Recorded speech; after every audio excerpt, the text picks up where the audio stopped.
আমরা বিল্ডিং এ থাকবো আর আমার বাবা কুড়ের ঘরে থাকবে, তা কিছুতেই সম্ভব না। প্রিয় বন্ধুরা, আমি একটু আপনারা দেখানোর চেষ্টা করতেছি কুড়ের ঘরটা, কিন্তু এর আগে আমি কয়েকটা কথা বলি। এই যে দেখেন, বাড়ির ভিতরে বড় বড় ঘর, বড় বড় ঘর, এই যে হচ্ছে বিল্ডিং। তবে এক সময় অনেক কষ্ট করছি, অনেক অনেক কষ্ট করছি, এবং এক সময় জায়গা ছিল না, এক সময় ঘর ছিল না, থাকার জন্য অন্য বাড়িতে গিয়েও থাকছি। কিন্তু আজকে ঘর হয়েছে, বাড়ি হয়েছে, পরিবেশ হয়েছে সুন্দর। কিন্তু এখন আমার আব্বা কেন এখানে একটা কুড়ের ঘর তুললো? কুড়ের ঘরটা কেন তুলছে আমি একটু আপনাদেরকে দেখাই। প্রিয় বন্ধুরা, আমি একটু যাচ্ছি এই ঘরটার কাছে। এই যে দেখেন, পিছন দিয়ে এখানে একটা ঘর তুলছে। তো এই ঘরটা এই যে দেখেন, এই বড় ঘরটার সাথে লাগাইয়া, এটার সাথে অ্যাটাচ কইরা এখানে একটা ঘর তুলছে।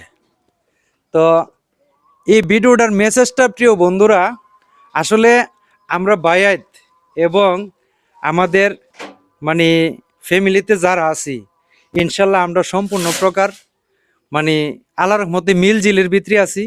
বায়াতের ভিতরে আমরা কোনো হিংসা নিন্দা নাই, এবং মা বাবার প্রতি আমাদের শ্রদ্ধা সম্মান যথেষ্ট পরিমাণ আছে।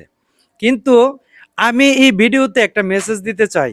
ভাই, এই ধরনের বড় বড় গর্ত হইয়া অনেক মা বাবা কুড়ের ঘরে থাকে, কুড়ের ঘরে থাকে। এখন প্রচণ্ড শীত, অনেক মা বাবা কিন্তু অনেক কষ্ট করতেছে এই শীতে। তো আমি সবার কাছে এই রিকোয়েস্টটা করব, ভাই, কেউ বিল্ডিংয়ে ঘুমাইয়া মা বাবাকে কুড়ের ঘরে রাখার চেষ্টা করবেন না, চেষ্টা করবেন না।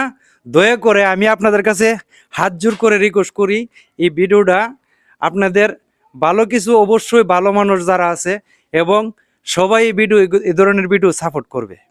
কারণ হচ্ছে, আমি এই দেশবাসীকে একটা এই ভিডিওর মাধ্যমে মেসেজ দিতে চাই, কেউ মা বাবার মনে কষ্ট দিবেন না, এবং মা বাবাকে এই ধরনের কুড়ের ঘরে রাখার চেষ্টা করবেন না। সবাই যার যার জায়গা থেকে খুব সতর্ক থাকবেন, কিভাবে মা বাবা সুখে থাকবে।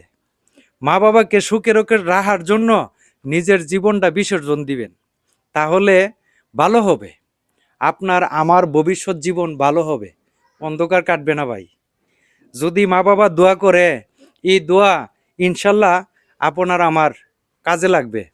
তো সবাই এই খেয়ালটা রাখবেন, এবং সবাই মা বাবার প্রতি যত্নশীল হইবেন, মা বাবাকে যত্ন করবেন, মা বাবাকে ভালোবাসবেন, তাহলে মা বাবার দোয়া অটোমেটিকই পাবেন। তো প্রিয় বন্ধুরা, আসলে এই ঘরটা দেখানো হইলো আমার একটা মেসেজ। মানে এরকম অহরহর ঘটনা কিন্তু ঘটতেছে।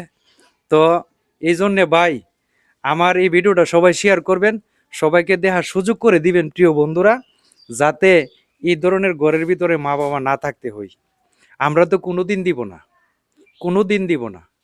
কিন্তু এই ভিডিওটাতে আপনাদেরকে বোঝানোর চেষ্টা করলাম। ধন্যবাদ সবাইকে। আসসালামু আলাইকুম।